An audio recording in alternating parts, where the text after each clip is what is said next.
Assalamualaikum warahmatullahi. Bismillahirrahmanirrahim. Alhamdulillahirabbil alamin. Nahmaduhu wa nasta'inuhu wa nastaghfiruh wa na'udzu billahi min shururi anfusina wa min sayyiati a'malina. May yahdihillahu fala mudilla lahu wa may yudlilhu fala hadiya lahu. Asyhadu an la ilaha illallah wa asyhadu anna Muhammadan abduhu wa rasuluh.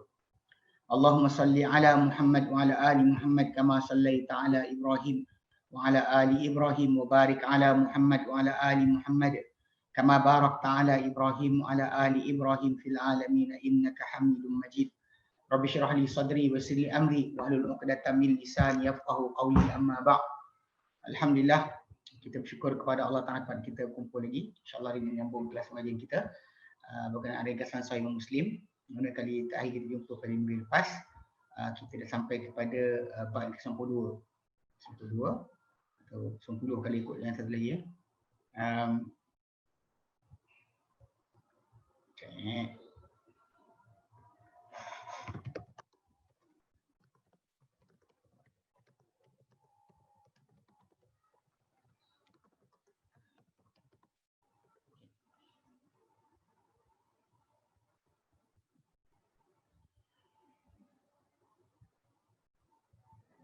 Okay, kali terakhir kita jumpa tu, kita berhenti awal sikit sebab apa?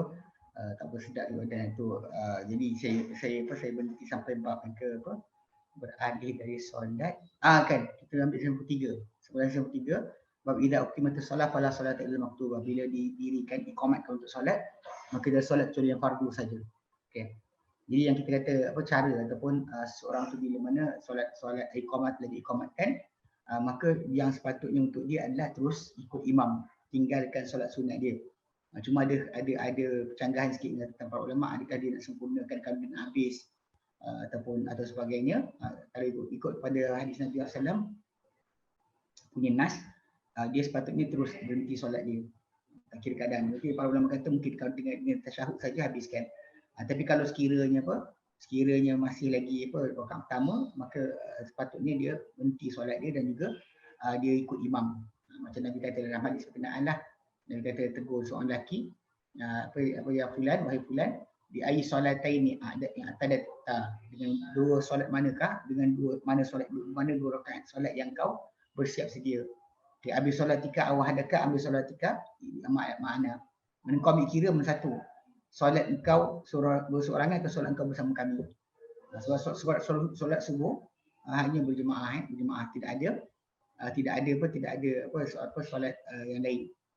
Solat sunat, solat subuh tu hanya 2 rakaat.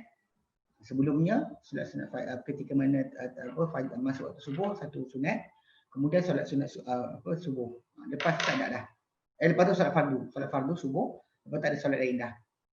Solat sunat fajar ataupun solat sunat ketika terbitnya fajar, kemudian solat sunat ketika lepas tu solat fardu subuh. Tidak ada solat lain. Nah, jadi kalau kita perhatikan itu yang jelas daripada hadis Nabi SAW. Jadi kalau kita masuk masjid, kita tengah solat sunat, tiba iqamatkan. Kalau kita kita kata macam telah masih lagi dalam awal atau pertengahan solat, tinggal just let go, lepaskan dia, alihkan diri, terus pergi masuk saf, batalkan solat tu. Dan yang kedua, kalau sekiranya kita memang nak habis, tinggal lagi tasyahud saja ke sebagainya, maka habiskan solat kita. Yang pentingnya memang kita pernah sebutkan, memang tak boleh kita membatalkan solat tanpa sebab munasabah. Ini ada sebab munasabah.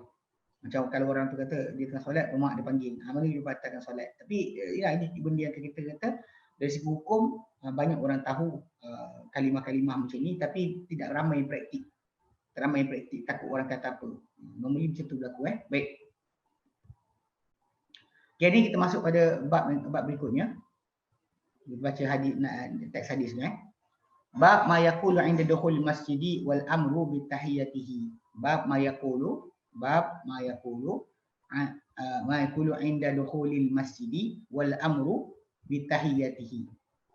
Salatu min al-Husain an Abi Humaid an Abi Humaidin atau Abi Usaidin an Abi Humaidin atau Abi Usaidin qala Rasulullah sallallahu alaihi wasallam idza dakhala ahadukumul masjida falyaqul Allahumma ftah li abwaaba rahmatik.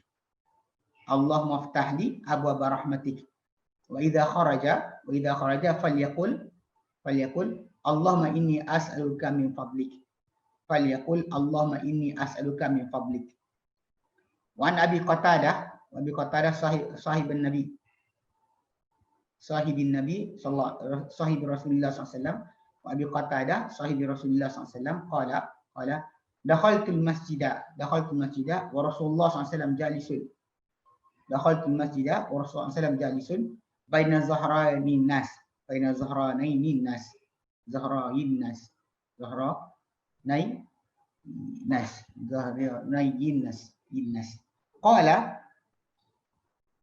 Qala fajalastu faqala Rasulullah SAW ma mana'aka an tarka'a rak'ataini qabla an tajlisa. Qala faqultu ya Rasulullah ra'aituka jalisan wan nasu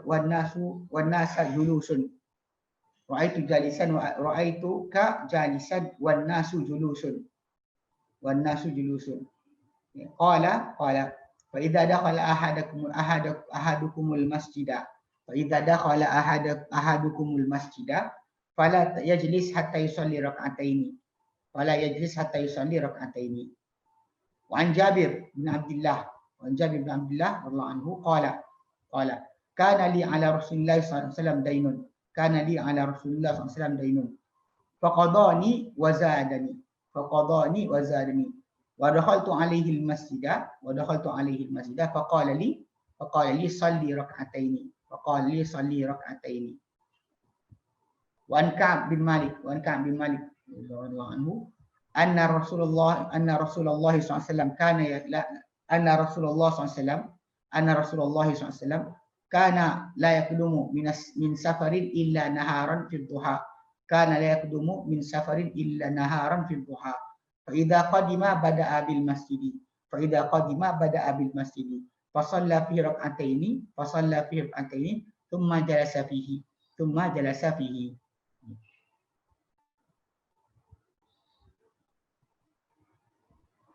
Okey, bab sempurna empat bab ma yaqulu inda dukhulil masjid. Bab apa yang patut dia seorang tu kata.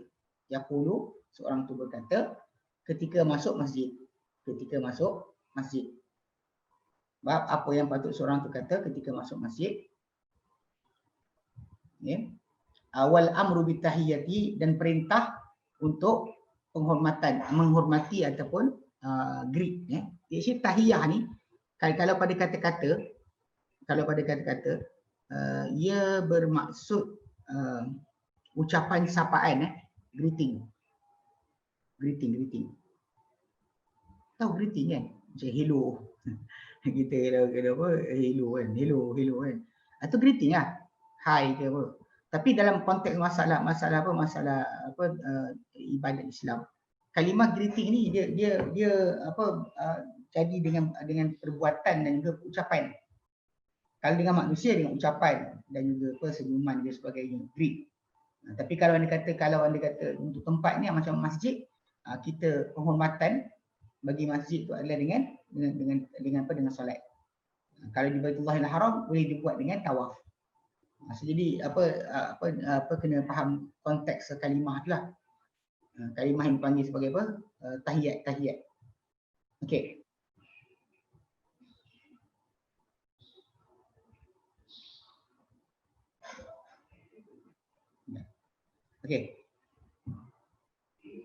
Okey, patutlah bunyi. Ya, baik.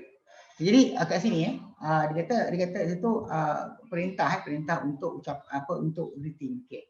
Jadi first yang pertamalah dia kata an Abi Humaidin atau an Abi Usaidin, daripada Abu Humaid atau Abi Usaid. Sekejap, bawah tu. Okay, dia para sahabat Nabi ini ada masalah ni bila kita panggil nama sahabat dikonfuskan tak menjadi masalah. Dalam konteks ilmu hadis, bila ada nama para sahabat dipercanggahkan. Dipercanggahkan tentang nama dia. Kadang-kadang gelaran dia di tengah masyarakat pun bertukar-tukar. Jadi kat sini, kalau ada keraguan tentang nama, tidak menjadi apa-apa. Kalau pada lapisan lain, contoh tabi'in ke tabi'in dan lain-lain dan seterusnya, kalau ada sebarang kekeliruan nama tadi boleh membawa kepada kedhaifan hadis. Tapi kalau dia kata para sahabat Nabi SAW, nama mereka dipercanggahkan atau dirasakan tidak tepat dan sebagainya, tidak menjadi masalah. Hatta kalau dikata ibham maksud dia kata dia seorang lelaki dengan para sahabat. Kalau seorang tabi'in kata dia seorang lelaki dengan para sahabat, dia tak ingat, tak sebut. Maka benda tersebut di sisi para ulama hadis dikira sebagai hadis itu masih lagi bercantum kepada Rasulullah SAW. Masih bercantum kepada Rasulullah SAW. Dia tak ini putus. Kalau dia kata kita letak pada peringkat yang lain, ya. Pada peringkat yang lain, kalau kita nak kita jumpa pada peringkat yang lain, dan benda itu akan menjadikan kedhaifan. Sebab ketidaktahuan siapa perawi tersebut di kalangan orang berikutnya dan dia boleh rosak. Tapi di kalangan para sahabat Nabi SAW, maka nama tersebut kalau dia kata silap ke ataupun tersasul ke ataupun perawi tak ingat ke ataupun panggilan dia si orang ramai ada berbeza-beza, kan? Maka tidak menjadi masalah. Tidak menjadi masalah. Jadi kena faham bab tu. Baik, daripada Abi Humaid atau Abi Usaid. Okey, qala, dia berkata. Qala Rasulullah sallallahu alaihi wasallam, dalam sabda Rasulullah SAW, "Idza dakhala ahadukum masjidah", bila masuk seorang kamu akan masjid.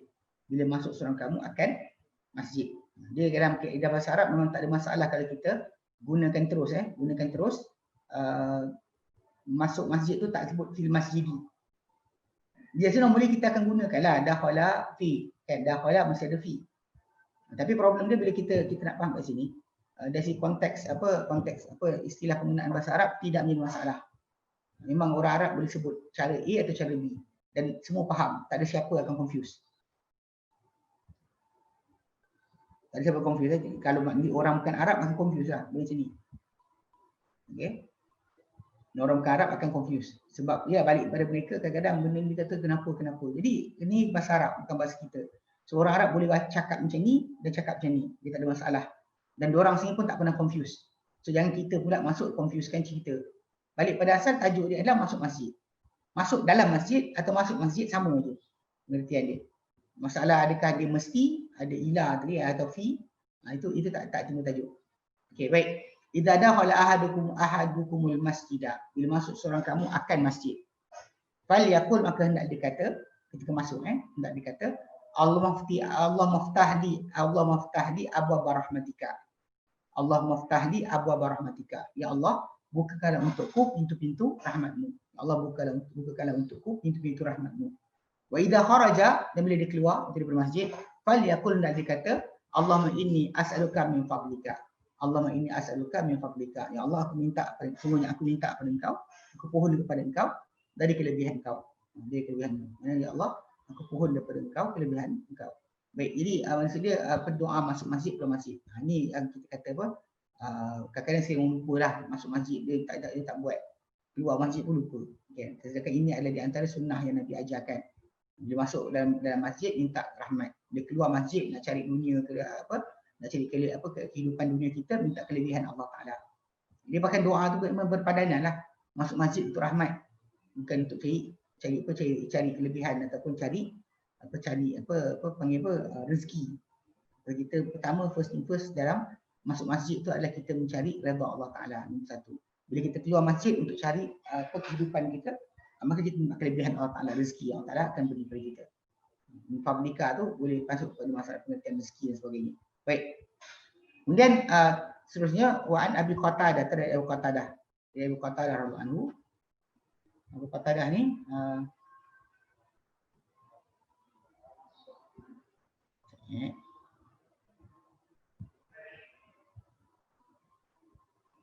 Abu Qatadah ni nama dia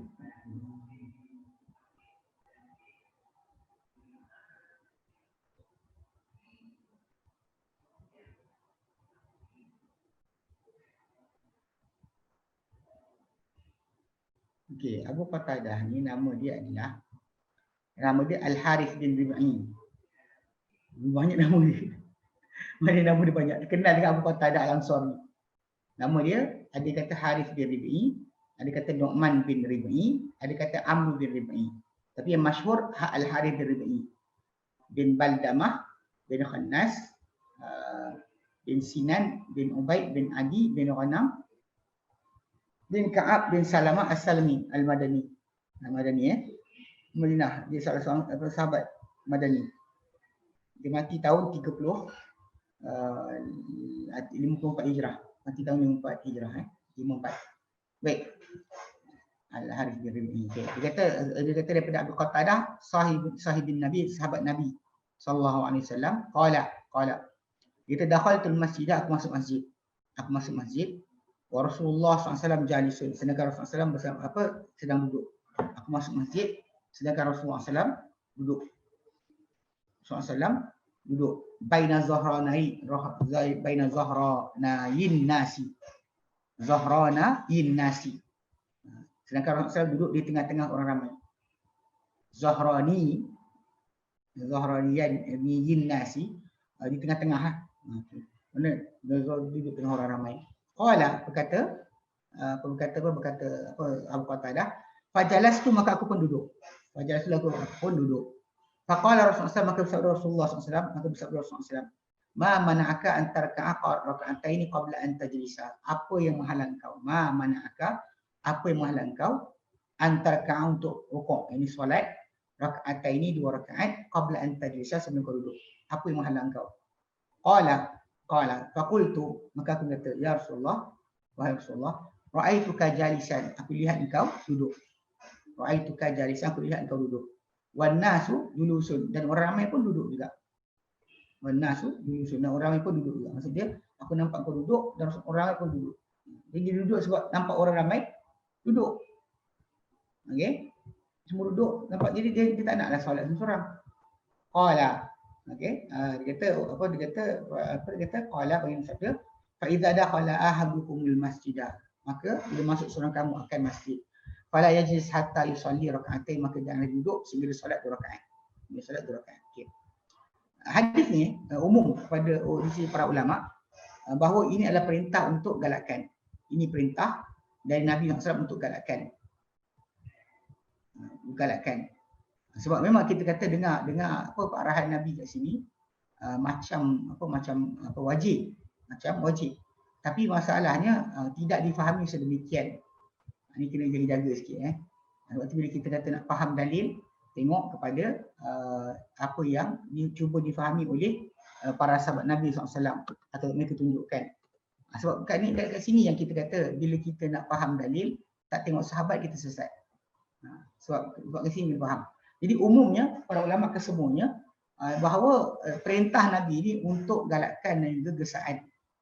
Tapi Daud Az-Zahiri, sebahagian para ulama yang Zahiri dan teman-teman dia, bahawa ini adalah wajib.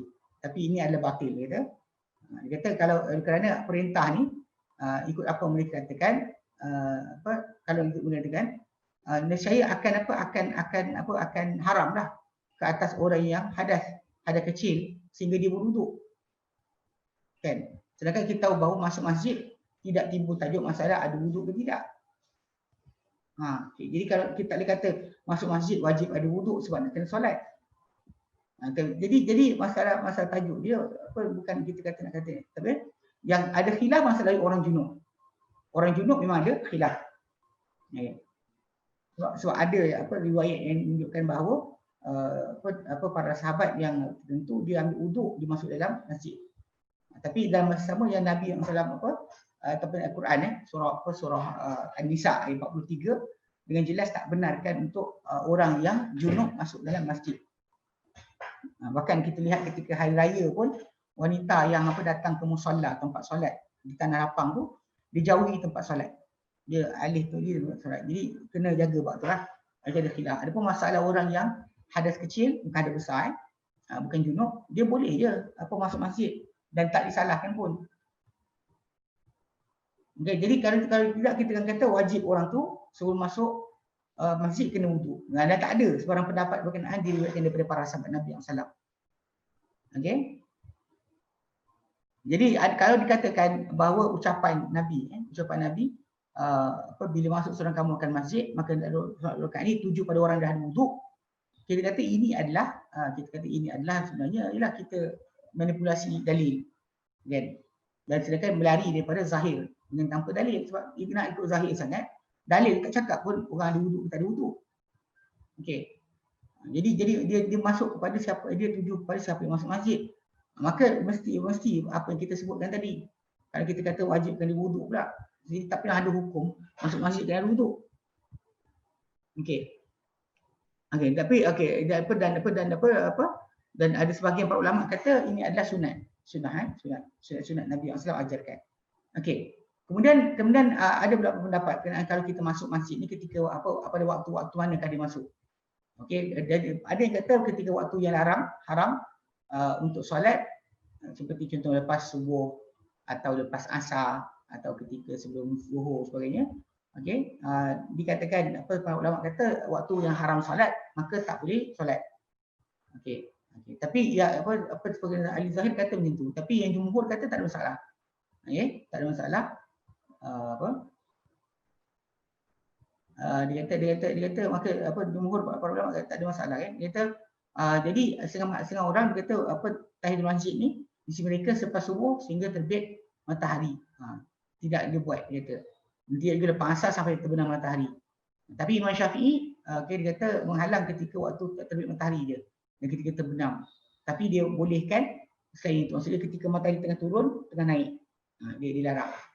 Tapi sebenarnya pada asasnya kita faham bahawa waktu yang larang haram solat tu adalah tak boleh solat yang tak bersebab je. Kalau bersebab boleh. Okey. Dia kata sini jadi dia kata dekat sini pada sebuah solat ni ditentukan perkhidmatan pada waktunya, maka boleh buat selama mana tak terbit matahari, tak terbenam matahari. Akan datang bincangkan nantilah, nanti akan depan kita baca.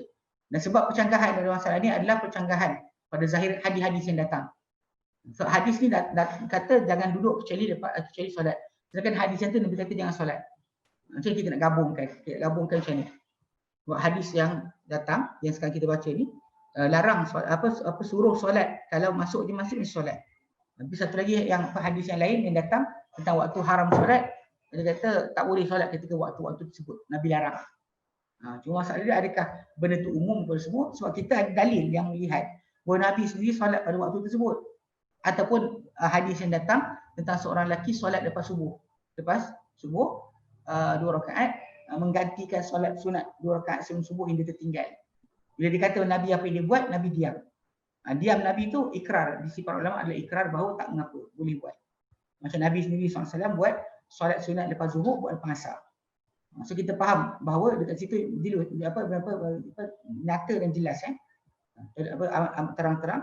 Memang kita kata perbuatan Nabi itu seolah menyanggah kata-kata baginda lepas asar, juga lepas subuh. Yang mana Nabi biarkan para sahabat yang solat ketika itu. So kita faham dari situ, ini yang kita kata kenapa kita patut faham ada yang tak boleh tu solat bersebab. Okey. Jadi ada yang menggantungkan urusan perintah untuk tahiyat tadi ketika masuk dan juga mengurus dan perbuatan dia bila dia masuk je. Jadi sabda Nabi, kan. Dia kata buktikan perlakuannya bila masuk masjid, dan umum sabda India la solata ba'dal asri wala ba'da subuh. Tidak ada solat lepas asar lepas subuh. Riwayat Imam Ahmad daripada Abi Sa'id Al-Khudri, dan Sahih Bukhari Muslim ada. La solata, tiada solat ba'dal asri wa ba'dal subuhi. Tiada solat selepas asar dan selepas subuh. Tapi lafaz ni seolah macam kata jangan buat. Jangan buat. Tapi masalahnya kita kata benda ni kalau kita ikutkan di sini kita terjeringan. Kalau Nabi kata jangan, tadi lepas tu Nabi buat ataupun Nabi izinkan dibuat, maka dalam kaedah fiqh kita tahu bahawa benda itu daripada haram atau tak dibenarkan menjadi makruh. Boleh jadi makruh ataupun boleh jadi macam kita perincikan yang tak boleh adalah solat sunat mutlak. Adapun solat sunat yang lain yang bersebab atau solat jenazah sekalipun maka dibenarkan, tak menjadi masalah, tidak menjadi masalah. Sebab tu kalau ni kata lepas subuh, kan, lepas subuh solat fajar tiba-tiba ada jenazah datang dekat Masjid Haram, Masjid Nabawi pun dia akan solatkan. Tak ada orang kata tunggu matahari terbit dulu solat, tak ada. Dengan solatkan, sebab kalau kita dia segerakan jenazah tu, so, jadi memang diorang akan solatkan terus dan dapat dah jumlah ramai.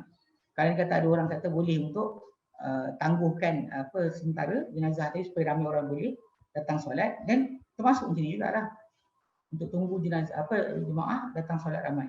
Itu boleh, tak ada masalah.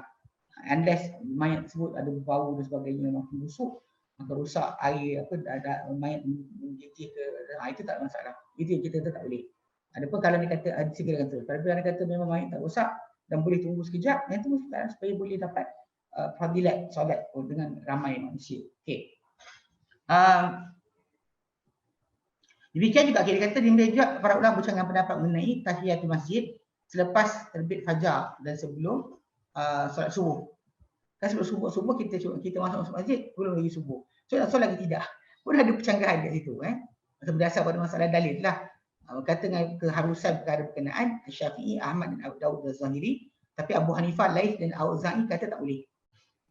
Dan bercanggah daripada Imam Malik tentang orang yang solat 2 rakaat fajar di rumahnya. Okay. Orang solat di rumah dia, kemudian masuk masjid. Dia solat lagi tak?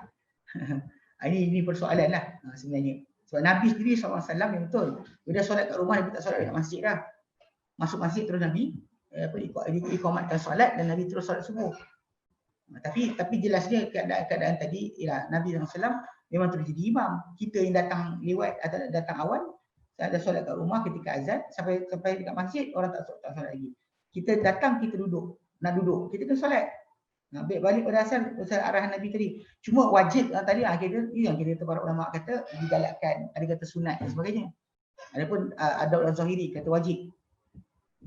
Okey. Baik. Dan itu pendapat kan. Ini ada khilaf bagi siapa yang ingin duduk dalam masjid. Adapun orang yang melintas maka diringankan oleh ramai orang. Orang lintas datang sementara je. Dia dia panggil lafaz ni bukan lafaz nak duduk. Dan lafaz satu lagi nanti kalau kita baca maka jangan duduk. Okay, jangan duduk kecuali pas solat. Jadi ada yang baca pengertian dia kalau tak duduk tak apa. Berdiri buat kerja tak ada hal. Lintas dan sebagainya tak apa. Jangan kita kata nak duduk. Nak duduk je kena solat dulu. Selagi tak solat tak apa. Jadi zahirnya ada yang baca macam tu pengertian hadis berkenaan. Okey,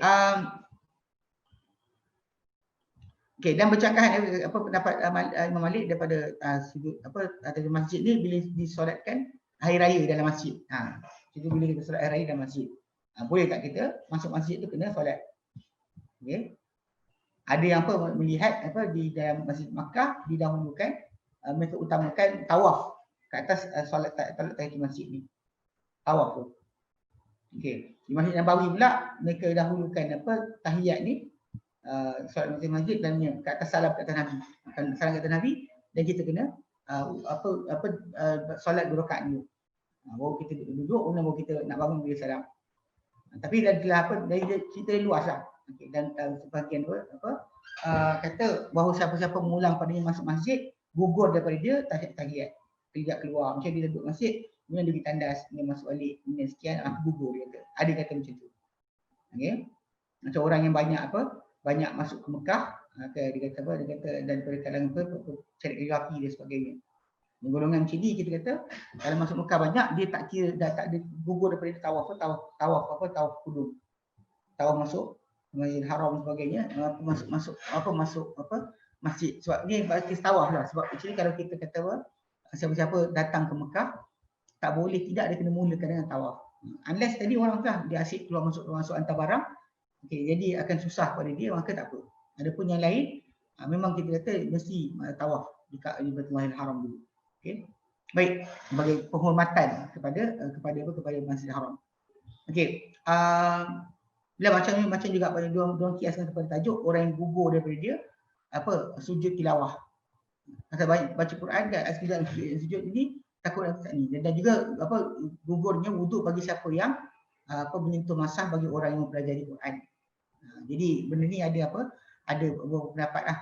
So ala kulli hal yang kita tahu jelas dia adalah solat tahiyatul masjid ni tahiyat atau penghormatan bagi masjid ni dia dibuat pada semua waktu, tak kira waktu haram sekalipun, kerana ia adalah tajuk berkenaan dengan panggil apa, solat bersebab. Solat bersebab, dia bukan solat sunat mutlak. Bukan solat sunat mutlak. Bukan solat sunat mutlak. Bahkan dia adalah solat yang mesti dibuat ataupun disunatkan dibuat sebelum duduk dalam masjid. Okey, baik. Kemudian yang berikutnya,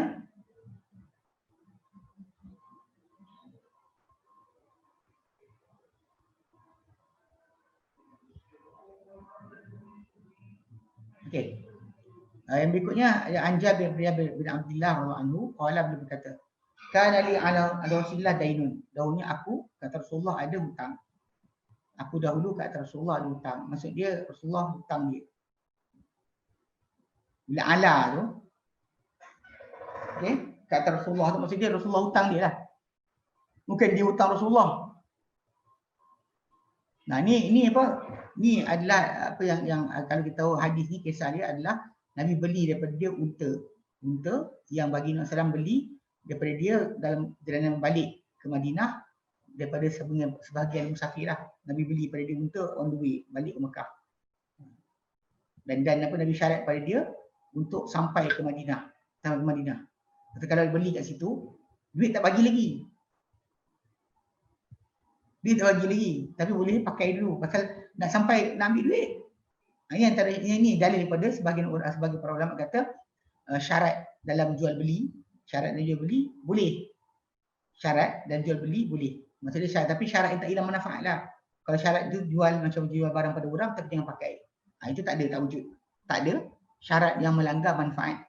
Di sini syarat tak langgar manfaat, maksud dia Nabi syaratkan sampai Madinah sebab Nabi tak ada nak naikkan unta tadi sampai ke Madinah dulu. Sebab nak bayar bayar. Jadi dia tak bagi lagi, Nabi tak bagi lagi dah dia duit harga unta tersebut. Okey. Jadi bila sampai Madinah, Nabi bayar kepada dia dia kata Nabi dan juga harga. Dan Nabi tambah pula satu kirat kiratan, maksud dia Nabi tambah lebihkan kepada dia bayaran. Okey. Jadi dia kata dahulunya untuk aku kata Rasulullah ada hutang. Yang hutang unta tadi. Faqadani wa zadani. Lalu baginda tunaikan hutang baginda kepada aku dan juga baginda tambah kepada aku, lebihkan. Ini antara dalil juga kepada kalau kita berhutang dengan orang, kalau kita bayar lebih tidak menjadi masalah. Jangan syarat tersebut diletakkan pada awal. Jangan diletakkan pada awal. Dengan syarat diletakkan pada awal akad. Kalau anda kata letak pada awal akad tambahan harga, itu riba. Itu riba maksudnya kalau kita hutang orang sebagainya. Tapi kalau kita bayar hutang tadi, kita saja bagi lebih, maka tak ada masalah ketika bayar. Memang dalil datang dari hadis Nabi SAW yang menyuruh atau menggalakkan kita untuk mengelokkan bayaran. Mengelokkan bayaran maksud dia bila kita bayar, elokkan tunaikan hutang tu, elokkan penunaian dengan tambah lebih daripada apa yang kita pinjam pasal penghargaan bagi orang tersebut. Tapi kalau kita letak dari awal, itu riba. Jadi kalau kata benda tu orang tu buat dengan sukarela saja nak bagi, maka tak masalah. Ambil dan makan.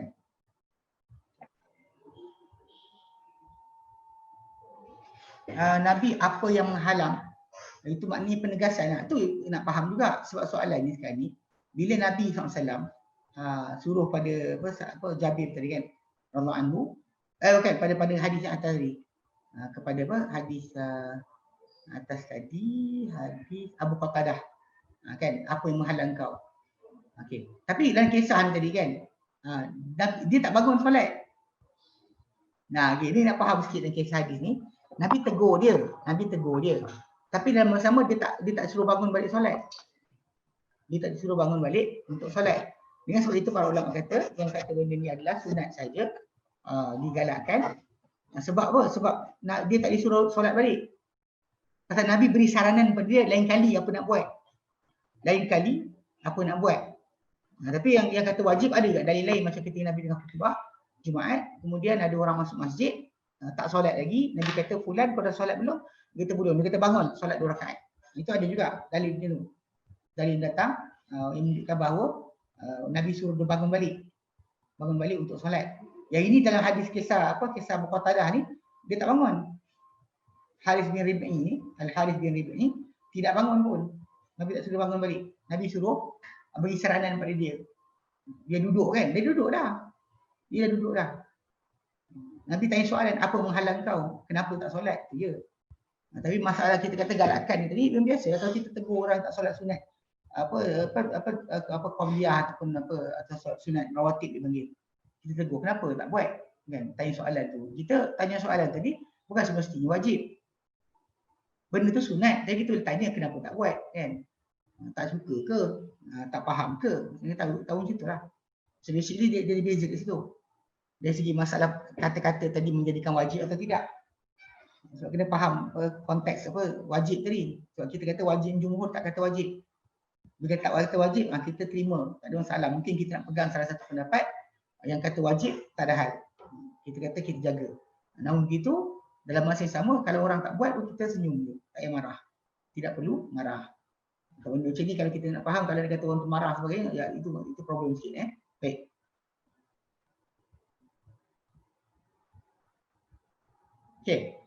Okey, jadi hadis berikutnya yang tentang tadi tentang tentang Jabir radhiyallahu anhu yang pada dia dia ambil hutang di Nabi SAW dan Nabi pesan pada dia, bila kau masuk masjid maka dakhaltu alaihi masjidah, dan dia akan berhutang dan masuk temui Nabi dalam masjid. Faqala li salli raka'atain. Mana waktu datang tu Nabi kata solat 2 rakaat. Untuk masuk masjid. Maka Nabi kata solat 2 rakaat. Dia duduk dah pasal dia duduk dengan Nabi SAW. So basically kita faham kat situ, ini adalah solat penghormatan bagi masjid. Yang kita kata tahiyatul masjid tu, tahiyat tu penghormatan. Masjid ni masjid lah. Itu yang basic yang kita kena faham. Okey.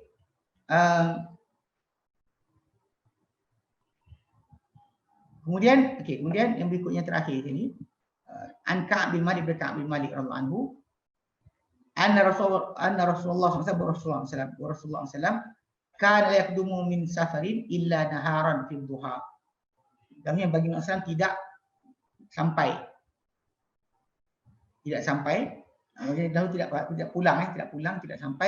min safari daripada perjalanan illa naharan fi duha, kecuali ketika siang pada waktu duha.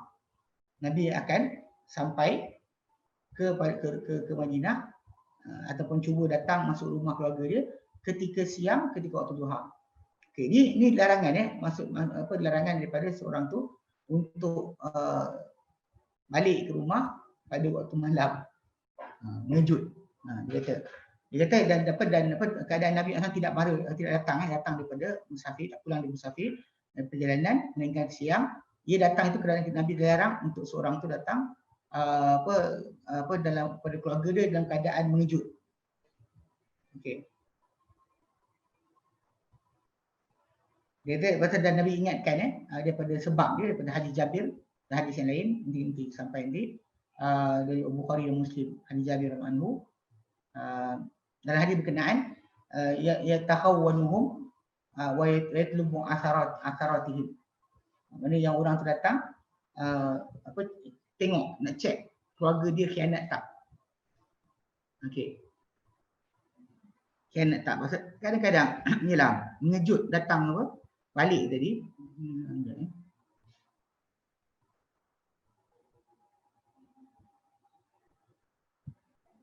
Macam spot check lah.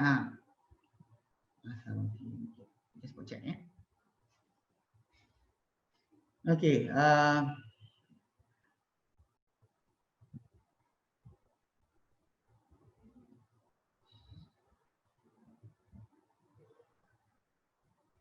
Okey. Maksud dia kan dia bagi tahu dah dia balik tak apa, kita telefon dia nak balik. Ni maksud dia orang tu datang mengejut. Zaman dulu kan tak ada telefon. So keluarga tu akan datang, dia balik, suami tu akan balik mengejut. Nak cek-cek tengok isteri dia salah ke, ada buat benda bukan ke. Ini masalah lah. Dia takawwanuhum tu berasa dikhianati oleh keluarga dia ataupun mencari akan kesilapan keluarga dia. Ini benda yang tak boleh, tak patut dibuat oleh seorang. Kita kata kesangsian tadi membawa kepada ketidakharmonian keluarga. Sebab tu kena percaya. Okey. Dalam hadis yang lain Hadis lain yang Nabi sebut adalah supaya tastahidal mughayyabah. Supaya boleh bercukur wanita-wanita yang dah apa bulu badan dia banyak-banyak dan sebagainya. Dan juga dia akan disikat akan rambut yang kusut masai. So that dia tak lihat isteri dia atau keluarga dia dalam keadaan yang tidak baik, tak elok. So benda macam ni kadang-kadang apa membawa kepada masalah. Pasal tak ayu. Tak ayu dah. Isteri tu tak ayu. Jadi kalau manusia ni tak dandan diri dia, memang tak ayu lah. So basically kalau kisah yang ni memang Nabi larang lah. Di dua sudut lah, satu sudut daripada pihak lelaki tadi yang ingin mencari kesilapan keluarga dia, yang perempuan pula pada keadaan supaya dia boleh bersiap sedia untuk sambut suami dia dalam keadaan yang paling elok, paling bersih, paling kemas. Okey. Tapi dia kata apa dan kat sini Ka'ab hanya sebut dia waktu duha. Dan sedangkan Anas bin Malik dia kata Nabi SAW dahulu tidak masuk mengejut kepada keluarga dia, dan juga Nabi SAW akan datang pada awal pagi atau awal petang, awal malam, masuk menemui keluarga dia ketika itu. Maksud dia balik-balik dah. Faham tak? Dia balik-balik dah. Tapi dia tak akan masuk jumpa keluarga dia kecuali pada waktu duha. Itu maksud dia. Dia sampai dia tuju masjid tu. Ni yang kita kata kenapa tajuk masalah solat solat sebelum musafir tu sebenarnya bukan solat sebelum musafir. Kenapa para ulama kata tidak? Pasal dia kata kerana solat tersebut Nabi buat dalam masjid. Seperti kata lain macam ni. Nabi mulakan tempat permulaan nak bergerak masjid. Balik pun sebelum daripada masuk jumpa keluarga, masjid. Masjid tu menjadi tempat checkpoint pertama. Kalau kita checkpoint kita mungkin stesen minyak lah, kawasan R&R dan sebagainya kan. Tapi tak, Nabi SAW dengan para sahabat, dahulu Nabi ajar para sahabat jadikan masjid tu tempat permulaan keluar. Nak keluar daripada kawasan, mula dengan masjid dulu. So di situ timbul tajuk solat sunat. So Nabi akan mula dari masjid. Bila balik pula daripada musafir pun Nabi mulakan dengan masjid. Tak betul tak diketahui Nabi ketika mana nak bergerak daripada kawasan musafir tu, contoh macam katakan di medan perang Badar atau pada Uhud ke. Nabi tak solat situ dulu baru balik.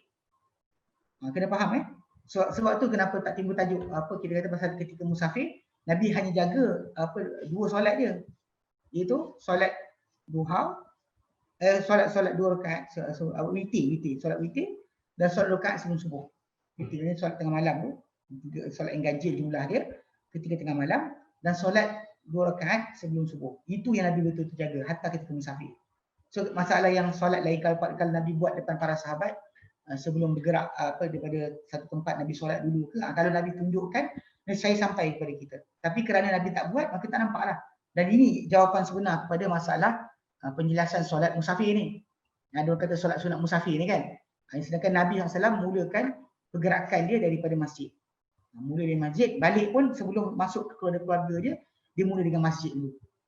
Dia takkan masuk rumah dia. Sebab tu, yang dalam hadis Anas bin Malik dia kata, Nabi tak masuk ketuk mengejut pada keluarga dia. Tak ada surprise kan, tak ada. Jadi Nabi datang kepada mereka pada awal pagi, lepas solat subuh ataupun lepas solat asar. Lepas asar.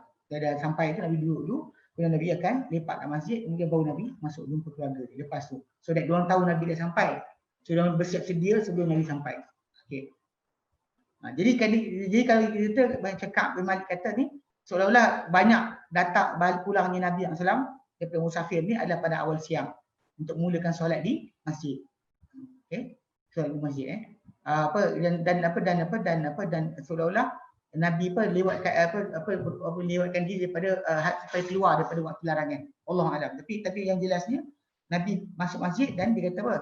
Nabi akan duduk di dalam masjid. Macam dia kata kat situ dalam hadis berkenaan. Dia kata apa?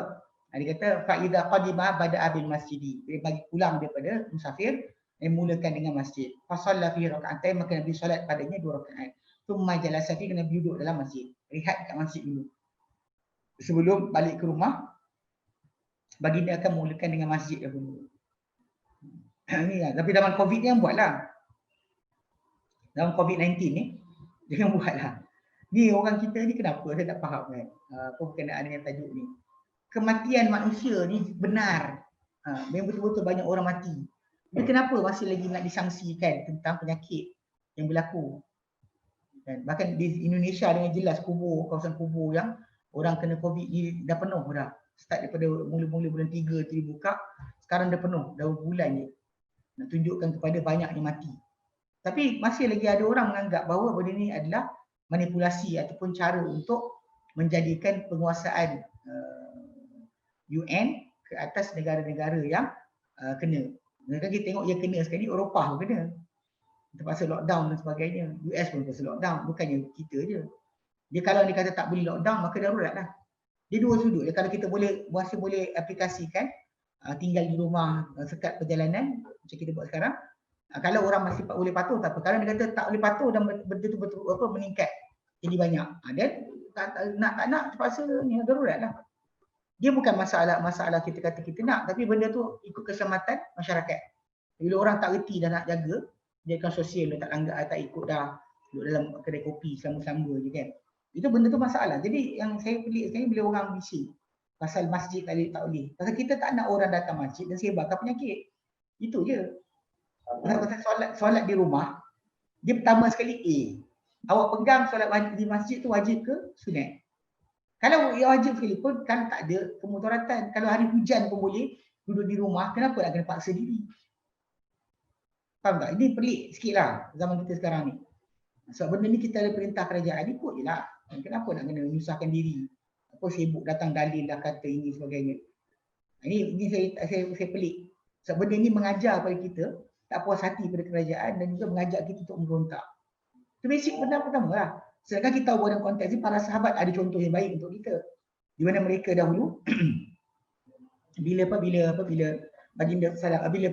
mereka dapat selepas Nabi SAW, pemerintah-pemerintah yang buat benda tertentu, yang kadang-kadang benda yang buat tadi agak tidak bertepatan dengan sabda Nabi. Agak. Ni faham Agak tidak bertepatan. Siapa yang ada bijak mikrofon off kan? Siapa dia? Off kan? Apa benda ni? Apa benda lah pula ni? Soalan dari YouTube, Ustaz selitkan sikit bab zikir lepas solat 10, 11, 25, 33 kali. Boleh kawan-kawan lain dapat manfaat? Tolong bos kaifiatnya. Nak ucapkan tauhid tu. Kebanyakannya yang kita datang tiba-tiga. Dalam yang lain tak ada pun. Ni masalah tadi ada abang kita tanya soalan. Saya dah tegur, saya kata dengan dia, hadis yang datang dalam buku nota kecil yang di share tu, dah tulis dah. Pilih atau. Kalau buat 33, tak usah buat yang 10. Kalau buat 10, tak payah buat yang 11 atau 25. Pilih salah satu. Dan dalam kaifiat yang 33 tu yang sebut ujung lepas kita subhanallah, alhamdulillah, Allahu akbar tu, kita la ilaha illallah wa la syarikalah lahul mulk wa lahul hamdu ala kulli syai'in qadir tu, itu penutup dia, cukupkan 100. Itu datang dalam yang 33. Sebab 33 campur 33 campur 3 semua 9. The last one cukupkan dengan 100. Adapun yang 10 tak sebut pun suruh kata la ilaha illallah wa la syarikalah lahul mulk wa lahul hamdu ala kulli syai'in qadir lepas daripada 10 tu. 25 pun tak sebut juga. Even dalam nota tu dah tulis. Saya tak faham kenapa tanya lagi. Pasal nota yang disebarkan tu ada daripada Indonesia kot saya. Memang dah tulis kat situ. Zikir lepas solat tu, dia kata option. Dia kata atau. Kalau buat 33, jangan buat 25. 25 tak ada sebutan untuk tambah ujung tu la ilaha illallah wahdahu la syarikalah lahul mulk wa lahul hamdu ala kulli syai'in qadir. Tak ada kat situ. So kenapa nak sibukkan? Itu yang saya kadang-kadang pelik kan. Dalam nota tu dah ada, baca betul-betul. Belajar baca betul-betul. Sebelum daripada tengok balik. Okey, nak pun amalkan. Sebab dia bagi option salah satu di antara 4 tu. Kalau untuk subhanallah, alhamdulillah, Allahu akbar 25 kali. Tak sebut pun kata kena ujung tambah apa. Sebab tu dia letak dalil kat bawah tu. Hadis Nabi datang. Baca hadis tu. Sebab tu dia kata atau. Dia bukan semua buat atau. Kalau buat 33, itu cara dia, kaifiat dia. Lepas tu kalimat tauhid pun tak datang dalam yang lain. Kita ada lafaz la ilaha syarikalah lahul mulk wa lahul hamdu ala kulli syai'in qadir yang tak bergandingan dengan zikir 33 tu. Zikir yang lain tu. Ada tasbih, tahmid, takbir tu. Datang riwayat 33 tu yang ada tambahan itu. So itu jelah cerita dia. Yang pening kepala kenapa? Kan? kadang confused dengan pelik-pelik ni kan, pening kepala buat apa.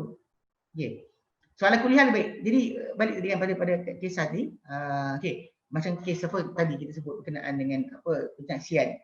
Ni ada pula doktor apa himpunan doktor sedunia lah yang kita kata dia orang kafir pun. Seorang je nama Islam, yang lain semua kafir. Macam nak kita gunakan jadi saksi? Dalam Islam tak boleh jadi saksi macam tu. Orang fasik pun kita kena sanksi, apa lagi orang kafir. Yang peliknya orang Islam kita ni jadikan benda tu sebagai permainan. Dia kata benda ni sesama lah, tak lama lagi akan habis lah. Kalau macam tu pergi jadi volunteer. Pergi masuk hospital tu tolong dan sebagainya. Yang pelik sekarang ni ialah cakap sedap. Dia pasal kadang-kadang kita orang kita ni ada masalah sikit. Dia rasakan semua perancangan Yahudi ni atau perancangan Freemason ke Illuminati sebagainya kan lebih berkuasa daripada kuasa Allah Ta'ala. Dia tak ada dalam diri dia masalah tawakal. Sedangkan kalau kita tahu perancangan mereka rancang pun, maka Allah Ta'ala akan jadikan benda tu terbaik untuk kita. Yang penting kepala buat apa. Saya ingat semalam waktu sembang dengan Ustaz Husni, tajuk macam sekali kan dekat dalam Perancis sekarang ni. Perancis sekarang ni bila kita timbul tajuk anti-Islam ni agak dahsyat. Kenapa? Sedangkan Muslim punya migrate, orang migrate daripada negara-negara Algeria ke, daripada negara-negara Afrika, Morocco ke negara pindah ke Perancis sebagainya, atau larian ni dialu-alukan. Tahun 70-an dulu banyak diorang buka pintu untuk orang Islam masuk. Sampai sekarang banyak orang ada sebab tu lari ke Eropah. Okey, tujuan kenapa diorang buka pintu? Ni kan jaga sikit. Orang tak nampak. Kenapa Eropah buka pintu untuk pelarian Islam? Orang Islam lari daripada negara masing-masing, diorang buka pintu besar-besaran. Cambodia pun ada tahun 70-an dulu. Jadi bila kita faham kat sini, diorang buka pintu. Jadi Ustaz kata dia sebenarnya tujuan diorang buka pintu tadi untuk bawa masuk orang Islam, pasal nak brainwash orang Islam tadi, jadikan ikut fahaman mereka. Ini perancangan diorang, ini faham perancangan diorang. Pindahkan orang Islam ke negara Eropah, suruh duduk dengan suasana Eropah dan harapkan rancangkan supaya kumpulan ni nanti jadi Muslim yang liberal, Muslim yang ikut acuan Eropah. Sebab tu tengok dekat negara Jerman semua ada. Dia buka kamp pelarian Islam dialu-alukan. Tapi, ni tapi ni. Perancangan mereka akan terbalikkan balik.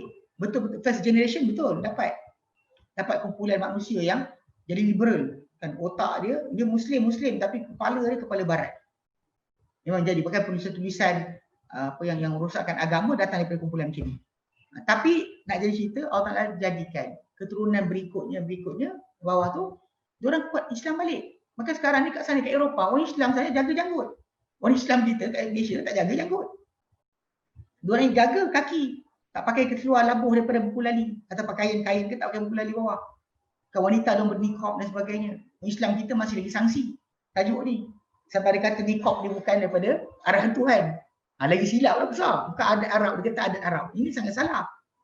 So, jadi kalau kita faham kat situ, dari sudut-sudutnya, diorang cuba buatkan perancangan, cuba rancang perancangan untuk buat sesuatu. Tapi namun begitu dalam masa yang sama Allah terbalikkan. Akhirnya diorang pening kepala. Even Dalai Lama yang duduk dekat Eropah pun dia pun pening kepala. Dia pun bila ditanya dia kata korang silap sebab bawa orang Islam masuk dalam. Masa diorang ni akan berkembang. Dan satu sudut masalah ideologi, bila orang Islam ni punya ideologi berkenaan dengan keluarga. Dia tak sama. Value kita Islam tak sama. Value kita suka anak ramai. Eropah, orang barat suka anak sikit. Supaya kononnya diorang dapat quality life. So last sekali benda ni berlaku. Mana perancangan diorang buat terbalik pada diorang balik. Walaupun kita umat Islam kita di seluruh dunia, negara Arab pun tak buat apa pun. Tapi di Eropah, di barat, diorang pening kepala sekarang ni majoriti Muslim tu makin ramai. Berkembang beranak pinak. Dan diorang bimbang satu masa nanti Perancis pun macam dia asal dia alu-alukan. Tahun Cambodia tahun 70-an tu dia alu-alukan untuk datang ke situ dan sebagainya. Pelarian Cambodia, Pol Pot bunuh, bawa lari ke Perancis. Jauh kan. Sebab diorang nak brainwash.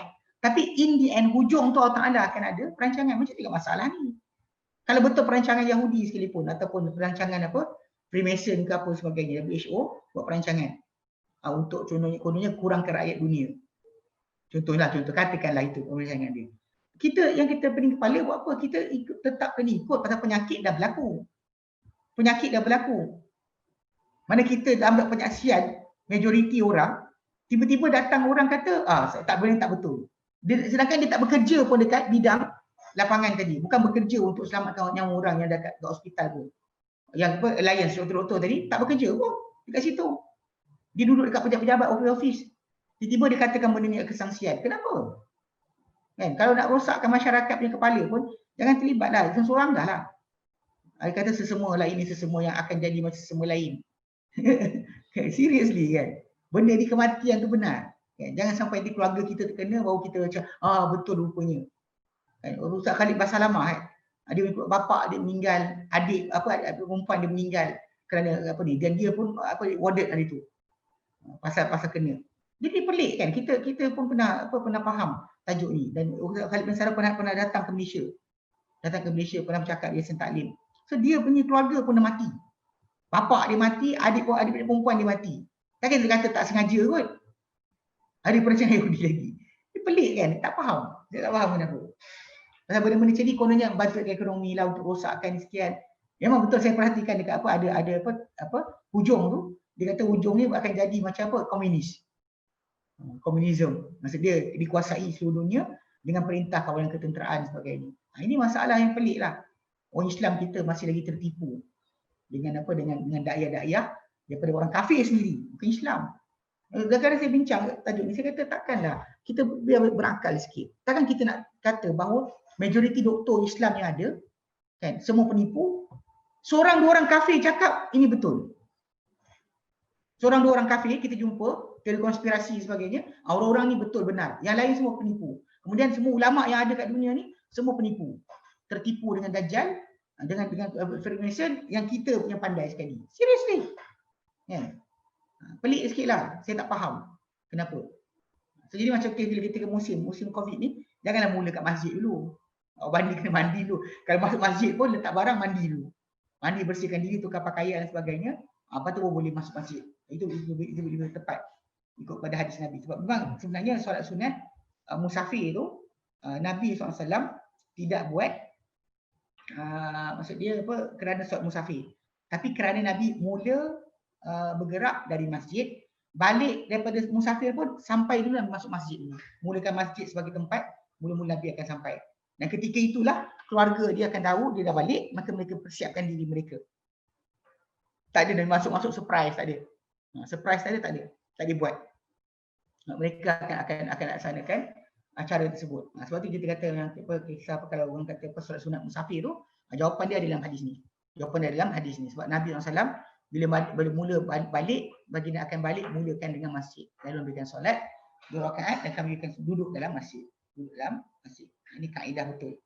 Yang sepatutnya banyak orang faham. Tapi saya tak faham kenapa banyak orang tak faham lagi. Dia jaga sikit sebab zaman kita sekarang dalam fitnah. Sebab ya, balik pada asal kita ni ahli sunnah. Kita ada contoh para sahabat dalam berhadapan dengan pemimpin yang korak ke, pemimpin yang tak bagus ke, pemimpin yang banyak ijtihad salah ke. Semua sekali tu para sahabat Nabi dah hadapi. So kita sebagai umat Islam, tengok para sahabat bicara. Jangan buat perangai macam orang-orang yang jadi khawarij ataupun syiah atau sekian yang tinggalkan manhaj para sahabat. Tengok para sahabat punya kaedah dan beramal. Barulah kita faham sebetulnya apa maksud sebenar yang kita nak follow ketika mana kejadian macam ni berlaku. Jadi bukan ni. Kalau ikut pada sunnah Nabi SAW, memang kita tak ikut rumah pun. Ikut hadis Musnad Ahmad ataupun Sahih Bukhari datang tentang tajuk ni, ketika wabak penyakit berlaku, maka jangan keluar rumah pun.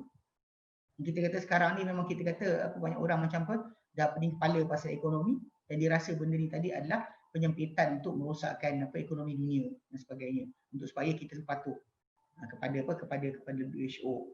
Yang dikata WHO ni adalah pengikut Dajjal. Dan saya kena ingatkan, sesiapa yang mengatakan bahawa perancangan ni perancangan Yahudi dan juga Dajjal, dan orang Islam ni semua pengikut Dajjal semua kafir. Ini masalah akan dia jaga kafir. So kena jaga sikit. Sebab orang kita ni kadang bercakap dengan seronok kan, tanpa fikirkan tentang konsekuensi kata-kata dia. Kan? Dia ridiculkan semua fatwa para ulama berkenaan kesihatan dan sebagainya. Dia sibuk tentang teori konspirasi. Sibuk kata ini adalah daripada perancangan Yahudi dan sebagainya. Kalau dah dirancang sekalipun, kita tetap kena jaga masalah penyakit tadi. Kalau tak percaya, testlah diri, pergi dekat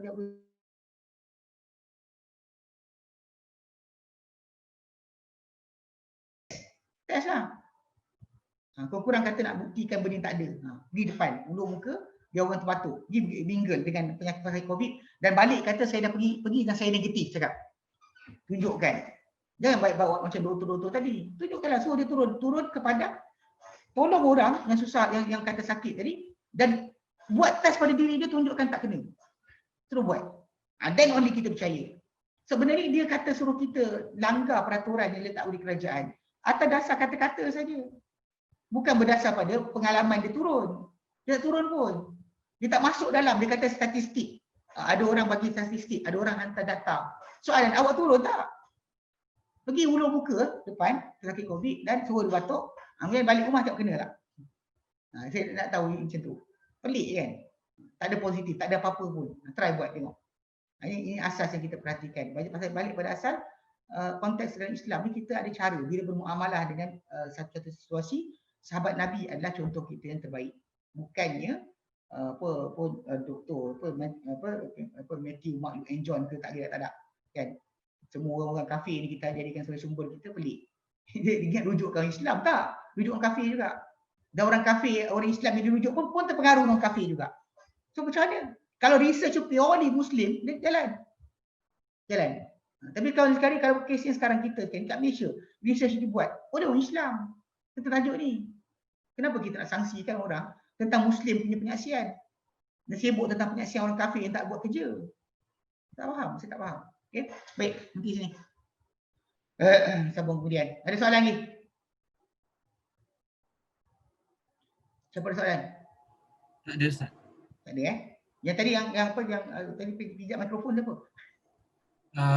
Ada dalam ni. Bukan kita orang. Okey, tak apa.